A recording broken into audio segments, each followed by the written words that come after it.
ये जितने लोग सत्ता पर बैठते हैं ना, लालची किस्म के लोग हैं कि उन्हें लगता है कि वो कुछ भी करे तो चलेगा, तो हर सिस्टम को अपने फेवर के लिए वो यूज़ कर रहे हैं और इतना डर लोगों में बैठा दिया है। सबसे पहले तो प्रोटेस्ट चल रहा है, वो पेपर लीक के मुद्दे को लेकर चल रहा है। आपका नाम क्या है, कहाँ से आई हैं और किस वजह से आई हैं यहाँ? मेरा नाम शीतल है, मैं छत्तीसगढ़ से हूँ, पर पिछले 2-3 साल से मैं गुड़गांव में रह रही हूँ। क्या वजह है यहाँ आने का? सबसे बड़ी वजह क्या लग रही है आपको? मैं बहुत व्यथित हो उठी थी जब मुझे पेपर लीक्स के बारे में पता चला। मैं जॉब करती हूँ, I am a software engineer, पर मैंने भी जेई का एग्ज़ाम दिया है, पढ़ाई की है, मेहनत की है, और अब जब मैं देखती हूँ कि शिक्षा व्यवस्था का ये हाल है तो मुझे बहुत तकलीफ़ होती है, क्योंकि शिक्षा एकमात्र ऐसी चीज़ है जिससे आप अपनी ज़िंदगी सुधार सकते हो। बचपन से हमें घर पे कहा जाता है कि ठीक है, कुछ मत करो, सिर्फ पढ़ लिख लो, पूरे परिवार का भविष्य चेंज हो जाएगा। तो ऐसे लोग, ऐसा तबका जिसके लिए शिक्षा एकमात्र वो उम्मीद है, आप अगर उसे तबाह कर देंगे, इस देश के पास कुछ नहीं बचेगा। ऐसे देश में जहाँ पे गरीबी इतनी है, बेरोज़गारी इतनी है, हम डेवलप कर रहे हैं, बट आप वो सेपरेशन देखिए कि कितने % लोग डेवलप कर रहे हैं और कितने % उसी साइकिल में फंसे हुए हैं। तो मुझे बहुत तकलीफ हुई, और इतने सारे लोग हम होकर के जो हम कहते हैं हमारा ब्रेन ड्रेन हो रहा है, अच्छे पढ़े लिखे लोग देश से बाहर जा रहे हैं, क्यों जा रहे हैं? क्योंकि उनका जो है शिक्षा व्यवस्था पर विश्वास उठ चुका है।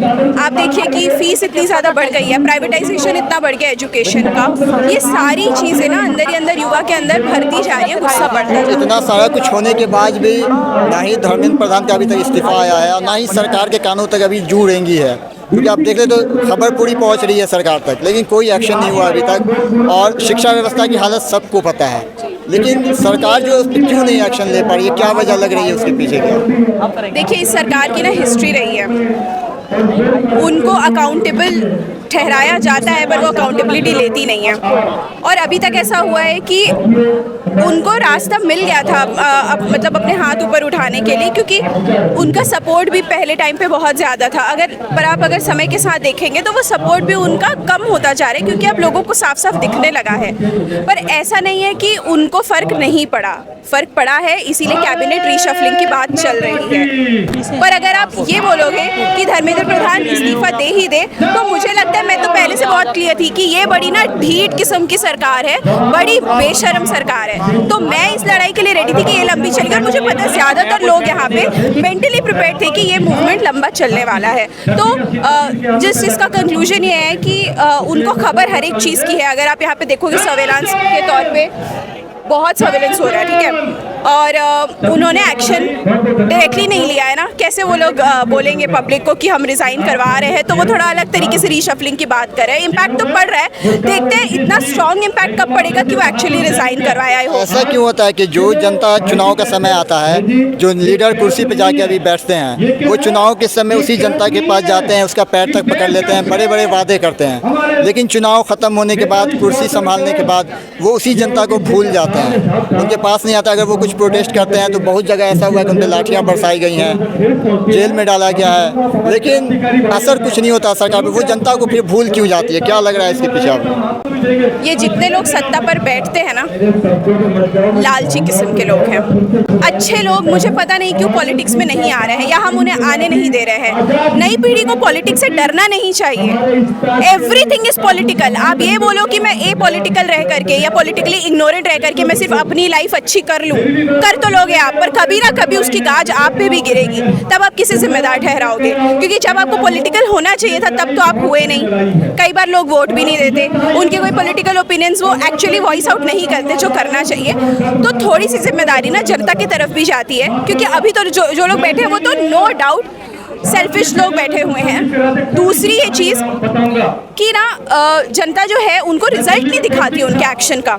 जब वो वोट मांगने आते हैं, हम उन्हें वोट दे देते हैं और वो हमारा काम नहीं करते, तो हम क्यों अग्रेसिव नहीं होते? ढंग से अग्रेसिव हो और थोड़े लंबे समय तक, एक दिन में रिजल्ट नहीं आता, आप बने रहिए ना, सपोर्ट दीजिए। सबसे इंपॉर्टेंट चीज़ मुझे लगता है कि लोग ये एक्सपेक्ट करते हैं कि अगर स्टूडेंट्स के साथ कुछ गलत हुआ है तो सिर्फ स्टूडेंट्स यहाँ प्रोटेस्ट करने चाहिए। क्यों? जो वर्किंग प्रोफेशनल्स हैं उनकी कोई जिम्मेदारी नहीं है अपने छोटों के प्रति कि अगर वो पेपर की तैयारी कर रहे हैं तो हम आकर उनका सपोर्ट दें। ये जो मेंटालिटी है ना इंडियंस की, इंडियंस को भी ये चेंज करना चाहिए, आम जनता को भी चेंज करना चाहिए कि अगर किसी और के साथ गलत हो रहा है तो मैं उन्हें अपना समर्थन दूं। इसमें हम कहीं ना कहीं लैग कर रहे हैं। आवाज़ तो हम उठाते हैं पर सपोर्ट नहीं दे रहे हैं। जो यंगेस्ट हैं, पढ़े लिखे हैं, वो क्यों नहीं पॉलिटिक्स में आ रहे हैं? डर रहे हैं या फिर आवाज़ उठाने से डरते हैं कि अगर सरकार के अगेंस्ट बोलेंगे? लेकिन देखा जाए तो लोकतांत्रिक अधिकार है उनका बोलना। अभी जो मुंबई महाराष्ट्र के एक जज है, उन्होंने भी कहा है कि आप किसी के भी अगेंस्ट नारा लगा सकते हो, प्रोटेस्ट कर सकते हो, लेकिन फिर भी कहीं ना कहीं आम आदमी के अंदर एक डर जो है बैठा रहता है। वो लगता है आपको कि सरकार का डर होता है?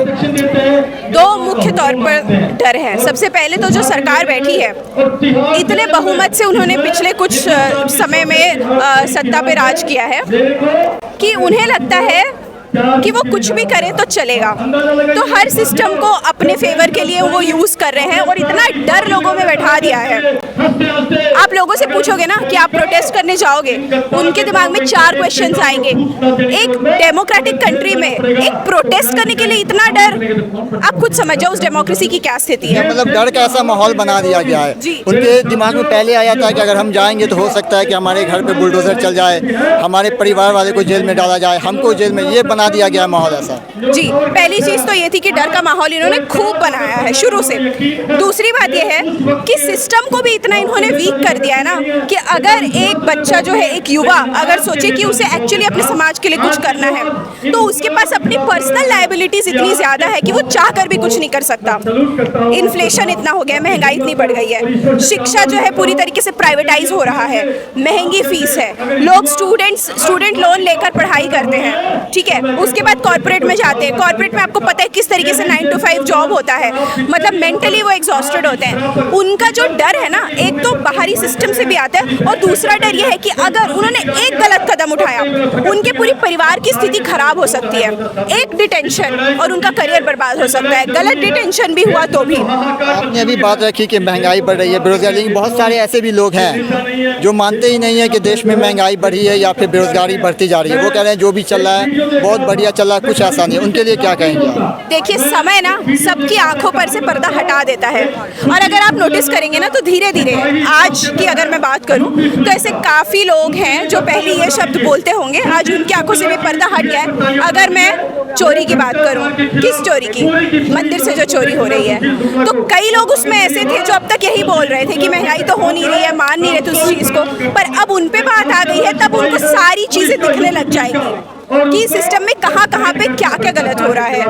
तो प्रॉब्लम ये है ना कि जब मुझ पे गाज गिरेगी तब मुझे पूरे संसार में क्या गलत हो रहा है वो दिखने लग जाएगा, पर हम उस चीज़ का इंतज़ार क्यों कर रहे हैं? पहले से हम क्यों जागरूक नहीं हैं? तो आपके क्वेश्चन का मैं अगर आंसर करूं तो समय के साथ ना जितने लोगों को ये लग रहा है कि महंगाई तो हो नहीं रही है जी, उनको भी ना समय रहते सब समझ आ जाएगा। देखा जाए तो सिर्फ एक नीट का मामला नहीं है, अभी हाल में ही महाराष्ट्र के अंदर भी पेपर लीक हुआ है। इससे पहले बिहार में हुआ था बीपीएससी एडीओ की परीक्षा, वो मामला दब गया क्योंकि परीक्षा हो गया था, उसके 2 या 4 दिन बाद एग्ज़ाम को ही कैंसिल कर दिया गया था। तो क्या लग रहा है कि शिक्षा व्यवस्था में सुधार की ज़रूरत है, कुछ इम्प्लीमेंट होना चाहिए और जो पूरी सिस्टम चल रही है उसमें चेंजेस होने चाहिए? एक देश जो शिक्षा पे नाज करता है, एक देश जिनके अगर कोई भारतीय मूल का भी हो और वो दूसरे देश में जाकर सेटल हो गया है और वहाँ जाकर कि वो किसी कंपनी का सीईओ बन जाता है, तो उस पर हम प्राइड लेते हैं कि हम हमारे समाज से हम इंडियन है वो, ठीक है। और एक देश जहाँ पे लोगों को बोर्ड एग्जाम, स्टूडेंट्स को बोर्ड एग्जाम का इतना प्रेशर रहता है, कॉम्पिटिटिव एग्जाम, नीट, जेईई का इतना प्रेशर रहता है, उस देश में अगर शिक्षा व्यवस्था की इतनी बदहाली है तो शर्म आनी चाहिए ऐसी व्यवस्था पर। एक पल पे हम बोलते हैं कि शिक्षा सबसे महत्वपूर्ण चीज़ है हमारे लिए, और दूसरी ओर हम शिक्षा पे अगर कुछ गड़बड़ी हो रही तो हम उसके लिए सही स्तर पर आवाज़ नहीं उठा रहे हैं। और सिस्टम को भी शर्म आनी चाहिए। वो बोलता है विश्व गुरु विश्व गुरु विश्व गुरु, Indians are the most intelligent people. तो भाई आप यहाँ पे वो इंटेलिजेंस को क्यूरेट करो, बिल्ड करो, नर्चर करो। आप फिर बोलोगे ब्रेन ड्रेन हो रहा है, यहाँ से लोग बाहर जा रहे हैं, आप यहाँ का सिस्टम तो ठीक करो। दोनों के ऊपर आती है अकाउंटेबिलिटी। मैं सिर्फ सिस्टम को कंप्लेन नहीं करूँगी, सिस्टम ने तो बर्बाद कर ही रखा है, पर लोगों की भी जिम्मेदारी है। ये नहीं कि सिर्फ अपना पेपर निकल गया, मेरी नौकरी लग गई, अजी मैं चुप हो जाऊंगा, ऐसे नहीं चलेगा, आपको आवाज़ उठानी पड़ेगी। तो क्यों लगातार शिक्षा व्यवस्था जो है कमज़ोर होती जा रही है, लेकिन फिर भी अभी तक देखा जाए प्रोटेस्ट जो था वो धर्मेंद्र प्रधान का इस्तीफा हुआ, अभी तक जो है इस्तीफा नहीं हुआ है उनका। देखिए, शिक्षा व्यवस्था ना बहुत चीज़ों की वजह से बिगड़ रही है। सबसे पहले तो आपने सुना होगा कि जो गवर्नमेंट स्कूल्स हैं, करीब 1 लाख का आंकड़ा है, मैं शायद कंफर्म नहीं कह सकती, 1 लाख के करीब गवर्नमेंट स्कूल्स बंद कर दिए गए हैं। बहुत सारी पॉपुलेशन रूरल एरियाज, गाँव में रहती है, कई ट्राइबल एरियाज में रहते हैं, जिनके लिए वो जो प्राइमरी एजुकेशन है ना, वही एकमात्र जरिया होता है। वहाँ पे पेरेंट्स नहीं भेजेंगे उनको किसी दूसरे सिटी में पढ़ने के लिए, या दूर नहीं भेजेंगे। एक्सेसिबिलिटी एजुकेशन के लिए बहुत ज़रूरी है। एक्सेसिबिलिटी का मतलब क्या होता है कि फिजिकल डिस्टेंस वाइज स्कूल या एजुकेशनल इंस्टीट्यूशंस आपके आसपास हो, आपको बहुत ज़्यादा अपना एरिया चेंज ना करना पड़े। दूसरा, उसकी फीस अफोर्डेबल हो। ये लोग तो हर एक एक्शन, हर एक पॉलिसी, हर एक चीज़ में ये ट्राई कर रहे हैं कि लेस एक्सेसिबल हो और लेस अफोर्डेबल हो। प्राइवेट क्या लग रहा है कि मतलब जानबूझकर शिक्षा व्यवस्था को कमज़ोर किया जा रहा है, ताकि अगर जब पढ़ेंगे नहीं तो सवाल नहीं करेंगे? जी बिल्कुल, एक डम सोसाइटी बनाने की तैयारी हो रही है। इंटेंशनल बोलो या अनइंटेंशनल बोलो, पर जो भी पॉलिसीज आ रही है ना, वो हमें डम सोसाइटी बनाने की तरफ ना धक्का दे रही है। हमें रेजिस्ट करना है, हमें डम सोसाइटी नहीं बननी है। पढ़ो, हम जिस सिस्टम के अगेंस्ट भी बोल रहे हैं ना, मैं बार बार लोगों से भी यही बोलती हूँ, उसको बहुत साल लगे सत्ता आने में, उसको बहुत साल लगे ये सपोर्ट गेन करने में। उनकी भी मेहनत गई है, मेहनत किस इंटेंशन से गई है, उसका इम्पैक्ट क्या, मैं उस पर नहीं जाऊँगी, पर मेहनत गई है, आप भी एग्री करेंगे। डिसिप्लिन है उस सिस्टम में, तो हमें एज पीपल ऑफ इंडिया, हमें भी वो अपने अंदर डिसिप्लिन पैदा करना है, वो करेज, वो पेशेंस, और हमें बहुत पढ़ना है। सिर्फ एग्जाम्स के लिए नहीं पढ़ना है, अवेयरनेस के लिए भी पढ़ना है। देश में क्या हो रहा है उसके लिए पढ़ना है। जो लोग असमर्थ हैं उनके हक के लिए हमें लड़ना है, तभी हम तथ्य के साथ, लॉजिक के साथ उन लोगों को काउंटर कर पाएंगे जो इलॉजिकल सी बातें कर रहे हैं। सिंपल, मेरा यही मैसेज है अभी।